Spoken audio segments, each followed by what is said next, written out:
आज हम लोग ज्यामिति का अगला क्लास में कुछ सवाल को बनाएंगे और इसमें देखेंगे कि सबसे बेसिक सवाल जो आता है वो किस टाइप का आता है। तो एक सवाल हम लिए हुए हैं कि बोल रहा है कि निम्नलिखित चित्रों में रेखाओं के नाम दो प्रकार से लिखे। तो अब देखिए ये दोनों चित्र है, दोनों चित्र में जो भी रेखा का प्रयोग हुआ है उन सभी रेखाओं का नाम बोल रहा है लिखने के लिए, वो भी दो प्रकार से। तो दो प्रकार से बोल रहा है वो तो लिख देंगे, वो बात तो समझ गए, लेकिन उससे पहले हम लोग एक बार रेखा को फिर से जान लेते हैं कि आखिर रेखा क्या है। तो रेखा जो है बिंदुओं के समूह के निर्माण से निर्माण होता है। जैसे कि मान के चलिए बताए हुए थे हम कि बिंदुओं से मिलकर के जो है रेखा का निर्माण होता है और वो जो एक सीधा खींचा जाता है उसके दोनों तरफ क्या होता है कि उसको हम अनंत लंबाई तक बढ़ा सकते हैं। जैसे कि ऐसा होता है रेखा, और ये जो है मान के चलिए यहाँ पर ए हो गया, तो यहाँ पर अगर बी हो गया तो इसको जो है तीर का निशान लगा हुआ, हम इसको इधर भी बढ़ा सकते हैं और इधर भी बढ़ा सकते हैं, तो इसी को हम लोग रेखा कहते हैं। तो अब जो ये हमारा पहला चित्र है और ये दूसरा चित्र है, तो दोनों चित्र में हमको रेखा का नाम बताना है, वो भी दो तरीका से। तो चलिए अब हम लोग देखते हैं। ए नंबर का पहले लेते हैं। तो ए नंबर में जितना भी रेखा का प्रयोग हुआ है उन सभी रेखा का नाम जो है हम यहाँ पर लिखेंगे दो तरीका से। तो देखिए सबसे पहला है क्या कि इस जो पहला जो हमारा सवाल है इसमें तीन रेखा का प्रयोग हुआ है। जैसे कि यहाँ देखिए ए बी सी डी तथा ई एफ, इस तरीका से तीन रेखा का इसमें प्रयोग हुआ है और उन्हीं तीनों रेखा का नाम जो है हमको बारी बारी से दो तरह से लिखना है। तो सबसे पहले शुरू करते हैं ए बी से। तो हमारा रेखा पहला है ए बी। तो चलिए देखिए इसमें क्या करेंगे कि ए बी लिख देंगे और बताए हुए थे जब रेखा का नाम दर्शाना हो तो जो भी बिंदु अंकित होगा दोनों छोर पर उसको लिख करके और उसके ऊपर में रेखा का चिन्ह लगा देना है। तो इसको हम लोग रेखा ए बी कहेंगे। तो ये तो हुआ पहला तरीका। तो मान लीजिए कि ए बी है, तो ए बी है तो इसको तो हम बी ए भी न कह सकते हैं। तो इसीलिए क्या हो जाएगा कि जैसे ये ए बी हम लिखे हैं, दूसरा तरीका हो जाएगा बी ए और इसके ऊपर फिर हम रेखा का चिन्ह लगा देंगे। तो यही हुआ दो प्रकार से नाम लिखना। अब उसके बाद अगला जिसमें रखा है वो हमारा सी डी। क्या है? C D. तो देखिए सी डी उसी तरीक़ा से लिख देंगे और ऊपर में जो है ये रेखा का चिन्ह लिख देंगे। अभी हो गया हमारा सी डी, और इसी को सी डी को हम फिर उल्टा करके जैसे कि ये सी डी है इसको हम डी सी भी लिख सकते हैं। तो डी सी तीर का निशान यहाँ पे रेखा का निर्माण ऊपर में कर देंगे। उसके बाद तीसरा जो इसमें रखा है वो है हमारा ई एफ।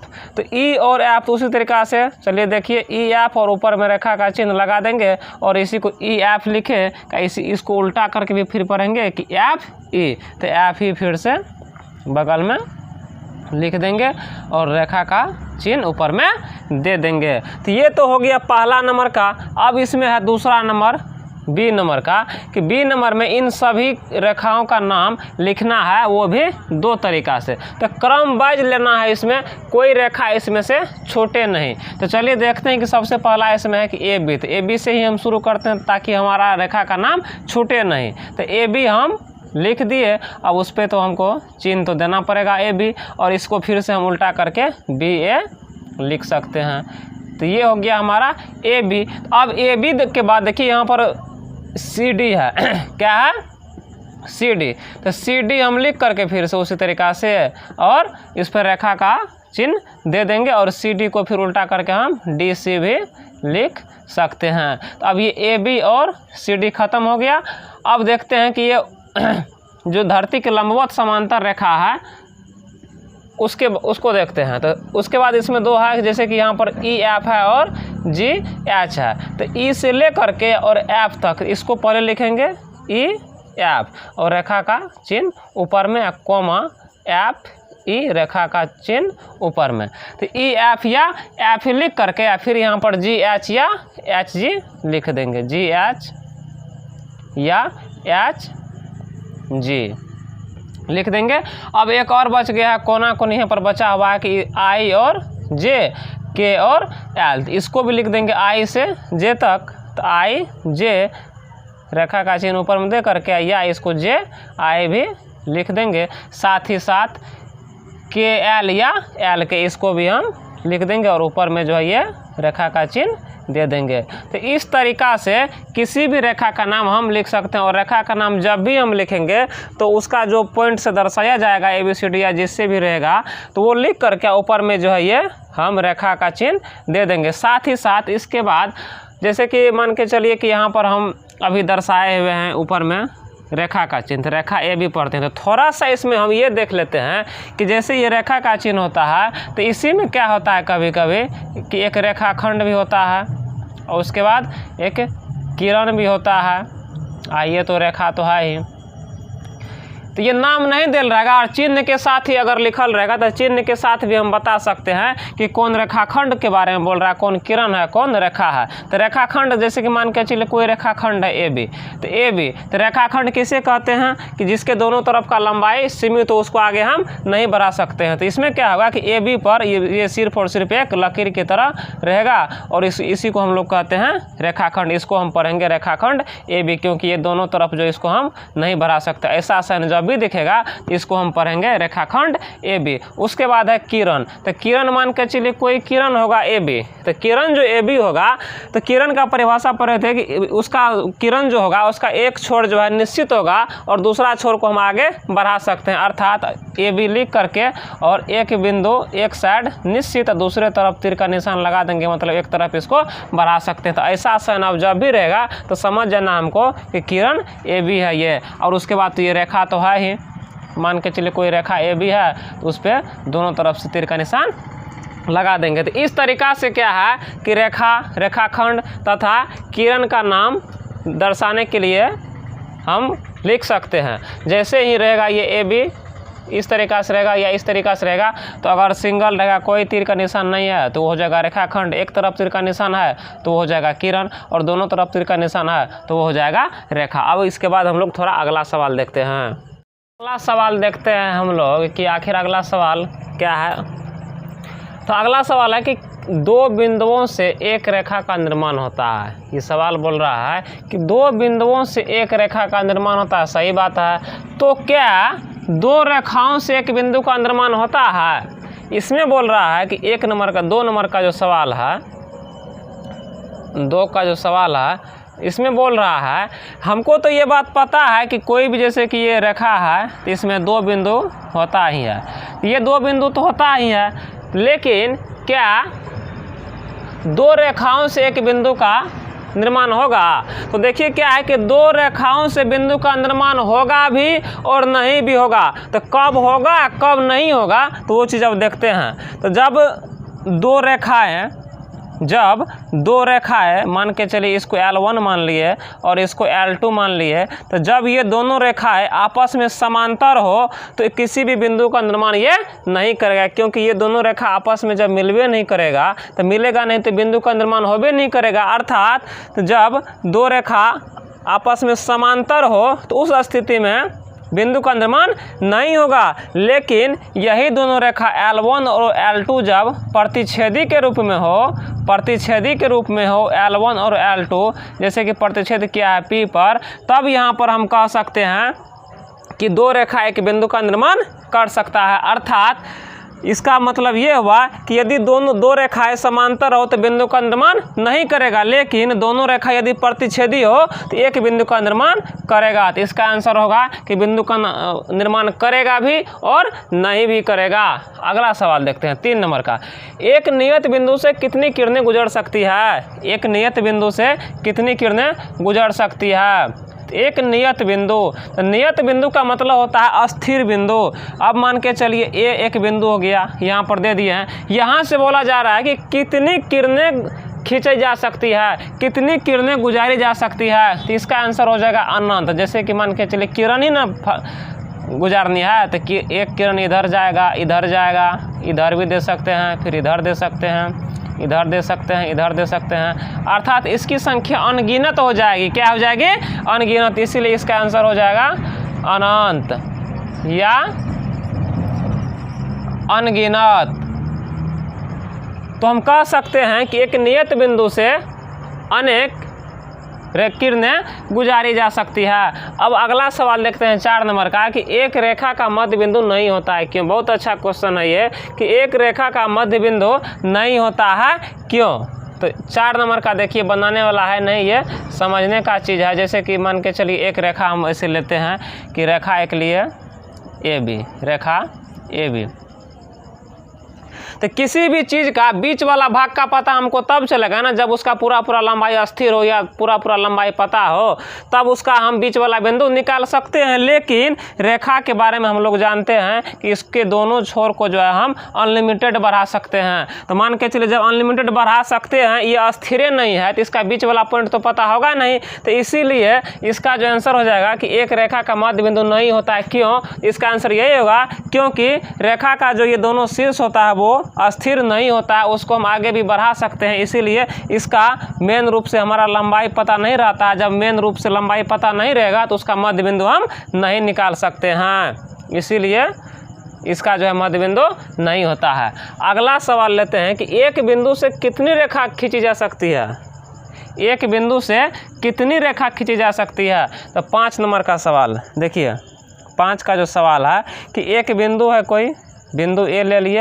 अब यहाँ से बोला जा रहा है कि यहाँ से कितनी रेखाएं गुजारी जा सकती है। तो कितनी रेखाएं, तो चलिए एक रेखा हम इधर से इधर भेज दिए, एक रेखा इधर से इधर भेज दिए, एक रेखा इधर से इधर भेज दिए, एक रेखा इधर से इधर भेज दिए और फिर भेज दिए इधर से इधर। मतलब ये हुआ कि ये चलते रहेगा, इसको कतनों खींचते बीच में जगह बचले रह जाता है। तो इसका भी आंसर हो जाएगा कि एक बिंदु से हम अनेक रेखा खींच सकते हैं। एक बिंदु से हम अनेक रेखा खींच सकते हैं। इसका आंसर हो जाएगा अनंत या अनगिनत। इसका भी आंसर हो जाएगा अनंत या अनगिनत, अर्थात एक बिंदु से अनेक रेखा खींची जा सकती है। अब अगला सवाल है 6 नंबर का, क्या 2 बिंदुओं से 2 रेखा खींची जा सकती है। क्या 2 बिंदुओं से 2 रेखा खींची जा सकती है। क्या 2 बिंदुओं से 2 रेखा खींची जा सकती है। तो ऐसा बात बिल्कुल नहीं है। मान के चलिए ये जो सवाल नंबर 6 है, तो 6 लिख करके एक बिंदु यहाँ पर हम ए लिए हैं, एक बिंदु यहाँ पर बी लिए हैं। तो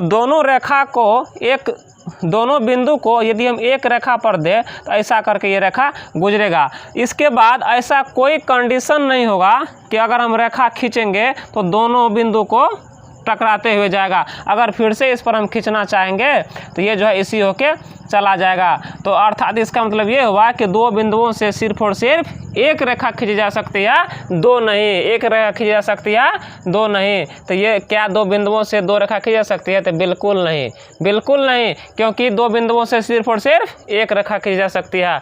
अगला सवाल है 7 नंबर का कि प्रतिच्छेदी बिंदु क्या है। तो प्रतिच्छेदी बिंदु, तो 7 नंबर का सवाल है कि प्रतिच्छेदी बिंदु क्या होता है। तो प्रतिच्छेदी बिंदु वो बिंदु होता है कि जब 2 रेखाएं आपस में एक दूसरे को जिस बिंदु पर काटती है, उसी काटे हुए बिंदु को हम प्रतिच्छेदी बिंदु कहते हैं। जैसे कि एक रेखा है इधर L1 ले लिए और एक रेखा इधर L2 ले लिए। और अब देखिए ये रेखा L1 तथा L2 जो यहाँ पर इस बिंदु को काट रहा है उसको हम P मान लिए हैं। तो यही जो काटने वाला बिंदु होता है इसी को हम लोग बोलते हैं प्रतिच्छेदी बिंदु। 2 रेखाएं आपस में जहाँ पर एक दूसरे को क्रॉस करती है, काटती है, उसी काटने वाले बिंदु को हम कहते हैं प्रतिच्छेदी बिंदु। अब अगला सवाल है, क्या किसी तल के 2 रेखाएं सदैव एक बिंदु पर प्रतिच्छेद करती है। सवाल है कि क्या किसी तल के 2 रेखाएं सदैव एक बिंदु पर प्रतिच्छेद करती है। तो इसका आंसर जो होगा, इसमें इसका आंसर हाँ भी होगा और ना भी होगा। इसका कहना है कि 2 रेखाएं जब आपस में होगा तो क्या वो हमेशा प्रतिच्छेद करती है। हमेशा प्रतिच्छेद नहीं करती है, हमेशा प्रतिच्छेद नहीं करती है। ये अभी जो ये सवाल हम बताए हुए थे 2 नंबर का, वही सेम सवाल है। ये भी समझिए कि जब रेखा समांतर हो तो प्रतिच्छेद नहीं करेगी। जब 2 रेखा आपस में समांतर हो तो प्रतिच्छेद नहीं करेगी, लेकिन जब 2 रेखा आपस में समांतर ना हो तो वो एक बिंदु पर क्या करेगा, प्रतिच्छेद करेगा। जैसे कि ये 8 नंबर का सवाल हो गया। तो सवाल पूछ रहा है कि क्या किसी तल के 2 रेखाएं सदैव एक बिंदु पर प्रतिच्छेद करती है। नहीं। अगर मान के चलिए वो दोनों रेखाएं ऐसे करके क्रॉस होकर के गुजरेगा तो यहाँ पर ये तो प्रतिच्छेद कर दिया है, L1 L2 इसको मान लेते हैं। लेकिन अगर इसी में ये दोनों रेखाएं L1 तथा L2 यदि समांतर हो जाए तो ये किसी भी बिंदु पर प्रतिच्छेद नहीं करेगी। तो ये था हमारा सबसे बेसिक सवाल। सवाल देखते हैं कि 9 नंबर में बोल रहा है कि निम्नलिखित का पहचान करें। निम्नलिखित का पहचान करें। तो इसमें देखिए इसका जो 9 का पहला सवाल है तो इसमें इसका जो एक तरफ का बिंदु है इसमें कोई तीर का निशान नहीं है, लेकिन एक तरफ तीर का निशान है। तो अर्थात ये कहीं न कहीं किरण है, क्योंकि किरण का जो परिभाषा होता है वो एक तरफ निश्चित होता है, उसका शीर्ष जो है निश्चित होता है, अंतिम पॉइंट इसका निश्चित होता है, लेकिन दूसरे तरफ इसको हम आगे बढ़ा सकते हैं, अर्थात तीर का निशान लगा हुआ है। तो इसलिए ये क्या हो जाएगा? किरण हो जाएगा। क्या हो जाएगा? किरण हो जाएगा, या इसको हम किरण MN भी ऐसे करके लिख सकते हैं। अब जो है हमारा अगला ये जो L है, तो अब इसमें देखिए ध्यान से देखने पर पता चलता है कि दोनों तरफ जो है ये तीर का निशान लगा हुआ है। तो दोनों तरफ जब तीर का निशान लगा हुआ है तो इसका मतलब ये हुआ कि इसको हम दोनों तरफ अनलिमिटेड बढ़ा सकते हैं, और जब भी अनलिमिटेड का बढ़ाने का बात आएगा तो वो कुछ और नहीं बल्कि रेखा होगा। क्या होगा? रेखा होगा। और इसको हम जो है ऐसे तो 2 पॉइंट नहीं दिया हुआ है तो इसको हम ऐसे ही रहने देंगे। तो ये हमारा क्या हो जाएगा? रेखा हो जाएगा। अब उसके बाद C नंबर का देखिए कि इसमें भी हमको साफ तौर पर दिखाई दे रहा है कि दोनों तरफ जो है तीर का निशान लगा हुआ है। तो तीर का निशान जब भी दोनों तरफ लगा हुआ रहेगा तो वो और कुछ नहीं, सिर्फ और सिर्फ रेखा होगा। क्या होगा? रेखा होगा। और अगला सवाल जब हम देखते हैं D नंबर का, तो इसमें भी देखिए कि दोनों तरफ जो है लगा हुआ है तीर का निशान। तो तीर का निशान जब भी लगा हुआ होगा तो वो कुछ और नहीं, सिर्फ और सिर्फ रेखा होगा। क्या होगा? रेखा होगा। और अब अगला सवाल E नंबर का जो है, इसमें देखिए कि किसी भी तरफ इसमें तीर का निशान नहीं लगा हुआ है, अर्थात दोनों पॉइंट इसका जो है नियत है, अस्थिर है। तो जब भी दोनों पॉइंट नियत होगा, अस्थिर होगा, तो उसको हम लोग कहते हैं रेखाखंड। क्या कहते हैं? रेखाखंड। रेखाखंड हुआ तो इसको हम ऐसे भी लिख सकते हैं कि AB या ऊपर में एक रेखाखंड लगा देंगे। इस रेखा को हम ऐसे भी लिख सकते थे XY पे ऐसे, इसको लिख सकते हैं PO। ठीक। अब देखिए अगला सवाल फिर से हमारा आ गया है कि निम्नलिखित में खुला वक्र तथा बंद वक्र का पहचान करें। तो हम लोग एक वक्र पढ़ाए थे कि वक्र जो होता है टेढ़ी मेढ़ी रेखाओं खंडों से मिलकर के बना होता है या टेढ़ी मेढ़ी होती है, लेकिन गणित में हम लोग सीधी वक्र भी पढ़ते हैं। लेकिन यहाँ पर सिर्फ और सिर्फ हम जो पढ़ेंगे तो ये जो वक्र होता है इसका 2 भाग हम बताए हुए थे, एक होता था खुला वक्र, दूसरा बंद वक्र। तो खुला वक्र का जो परिभाषा होता था वो परिभाषा होता था कि यदि कोई बिंदु है, वो बिंदु जहाँ से चलना प्रारंभ किया है फिर घूम करके अगर उसी बिंदु पर पहुँच जाए तो उसको हम लोग बंद वक्र कहेंगे, लेकिन अगर उस बिंदु पर नहीं पहुँचे तो उसको हम लोग खुला वक्र कहते हैं। अब देखिए इसमें क्या है कि A नंबर का सवाल, एक बिंदु है, यहाँ से ये चलना प्रारंभ किया है, चलते चलते चलते गया, चलते चलते यहाँ पर आ गया। तो ये यहाँ से चलना प्रारंभ किया था और यहाँ पे आ गया। तो जहाँ से चलना प्रारंभ किया था वहाँ पर अगर नहीं पहुँचा तो ये सिर्फ और सिर्फ होगा खुला वक्र। ऐसी स्थिति में इसको हम लोग क्या कहेंगे? खुला वक्र। अब 2 नंबर का देखिए कि मान के चलिए ये यहाँ से चलना प्रारंभ किया होगा, तो यहाँ से चलते चलते चलते फिर से यहाँ पर ये जो है ये अपने ही जगह पे पहुँच गया है। तो ऐसी स्थिति में इसको हम कहेंगे बंद वक्र। क्या कहेंगे? बंद वक्र। फिर C नंबर का जो है, तो यहाँ से चलना प्रारंभ किया है और चलते चलते चलते यदि यहाँ पे पहुँच गया है तो पहला उसका स्थान जहाँ पर है यहाँ पे, तो यहाँ पर ये नहीं पहुँचा है। तो जब भी नहीं पहुँचेगा तो उसको हम लोग कहेंगे खुला वक्र। क्या कहेंगे? खुला वक्र। ठीक। अब अगला देखिए, मान लीजिए ये यहाँ से चलना प्रारंभ किया है, फिर यहाँ गया, यहाँ गया, फिर यहाँ से यहाँ गया, मतलब जहाँ से चलना प्रारंभ किया था वहीं पर ये पहुँच गया। तो ये हो जाएगा हमारा बंद वक्र। क्या हो जाएगा? बंद वक्र। अब अगला सवाल है कि ये भी देखिए यहाँ से चलना प्रारंभ किया है, चलते गया चलते गया चलते गया, फिर यहाँ यहीं पे पहुँच गया, मतलब जहाँ से चलना प्रारंभ किया था वहीं पर यदि पहुँच गया तो फिर इसको हम लोग क्या कहेंगे? बंद वक्र कहेंगे। अब अगला सवाल देखते हैं कि क्या कह रहा है। तो 11 नंबर का जो सवाल है, बोला निम्नलिखित में कौन कौन बहुभुज है? एक दिल है वृत्त, वर्ग, आयत तथा त्रिभुज। तो सबसे पहले हम लोग बहुभुज का जो है एक छोटा सा पाठ पढ़े हुए हैं कि ये जो बहुभुज होता है तो ये रेखाखंडों के मदद से बहुभुज का निर्माण होता है। तो इसमें से जो भी आकृति होगा जिसमें जिसमें रेखाखंड होगा वो सभी बहुभुज होगा, और जिसमें रेखाखंड नहीं होगा वो बहुभुज नहीं होगा। तो चलिए एक देखते हैं वृत्त। वृत्त का निर्माण करते हैं। मान के चलिए ये हो गया वृत्त, ये इसका केंद्र है। ये जो वृत्त का निर्माण हुआ इसमें कहीं भी हमको रेखाखंड नजर नहीं आ रहा है, तो इसीलिए ये बहुभुज नहीं होगा, ये बहुभुज नहीं होगा, बहुभुज नहीं, बहुभुज नहीं। अब अगला जो है इसमें 2 नंबर का वर्ग। तो वर्ग जो होता है तो इसमें आमने सामने का भुजा, मतलब चारों का चारों भुजा इसमें बराबर होता है। लेकिन इसमें देखिए कि ये जो बना हुआ है, ये रेखाखंड है, फिर से रेखाखंड है, रेखाखंड है, यहाँ भी ये रेखाखंड, अर्थात ये 4 रेखाखंडों के निर्माण से बना है। इसीलिए इसको हम लोग क्या कह सकते हैं, बहुभुज कह सकते हैं। क्योंकि बहुभुज का परिभाषा होता है, बहुभुज जो बनता है वो रेखाखंडों के मदद से बनता है। तो इसीलिए जो है ये 4 रेखाखंड से के मेल से बना है, इसीलिए इसको हम लोग बहुभुज कहेंगे। अगला जो है हमारा आयत है, तो आयत का निर्माण जो है कर देंगे, और इसमें देखें क्या ये सभी का सभी रेखाखंड हैं, तो बिल्कुल रेखाखंड है। एक रेखाखंड, 2, 3, इधर से 4, तो ये जो है ये फिर से हमारा क्या हो जाएगा, बहुभुज हो जाएगा। क्या हो जाएगा, बहुभुज हो जाएगा। और चौथा सवाल जो है ये त्रिभुज। तो त्रिभुज जो है, त्रिभुज का निर्माण कर दिए। और ये त्रिभुज भी जो है देखिए ये भी रेखाखंड है, ये रेखाखंड है, ये भी रेखाखंड है, तो अर्थात ये भी रेखाखंड के मदद से ही बना है। इसीलिए इसको भी हम लोग क्या कह देंगे, बहुभुज कह देंगे। तो इस तरीक़ा से जो हम लोग का बेसिक सवाल था, सबसे बेसिक सवाल था, उन सभी चीज़ के बारे में हम लोग अभी तक में जान चुके हैं। अब अगला वीडियो जो आएगा वो कोण से संबंधित आएगा, और वो उसमें सारे कोण के बारे में पूर्ण रूपेण व्याख्या किया जाएगा बस। और ये जो वीडियो है हमारा ये यहीं तक सीमित है। और साथ ही साथ फिर से कहना चाह रहे हैं कि जो ज्यामिति का जो इतना भी परिभाषा है, जितना भी इसका थ्योरी है, उन सभी का नोट्स हमारे पास बहुत ही अच्छी हैंडराइटिंग में बनी हुई है, बहुत सुंदर हैंडराइटिंग में बनी हुई है। जिस किसी को भी यदि ज़रूरत हो तो वो हमसे संपर्क करके, ऑनलाइन संपर्क व्हाट्सएप, फेसबुक, टेलीग्राम या मैसेंजर कहीं से भी संपर्क लेकर के वो PDF हमसे उपलब्ध करवा सकते हैं।